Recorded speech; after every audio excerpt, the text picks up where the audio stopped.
Hello friends, today I am replacing a wall socket face plate and pulled the other one off already. It's just a same thing as this, one little screw in the middle there, just unscrew it. Just need a flathead screwdriver and replacing these ones with unbreakable nylon ones. So I'll link these in the description below if you guys want to check them out. These are good, or metal ones also. So all you want to do is get your screw lined up in the middle there and then just slowly screw it in.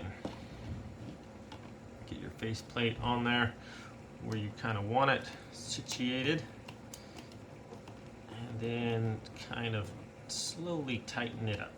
Now I'm just using my fingertips here to kind of get a judge on how tight you want it.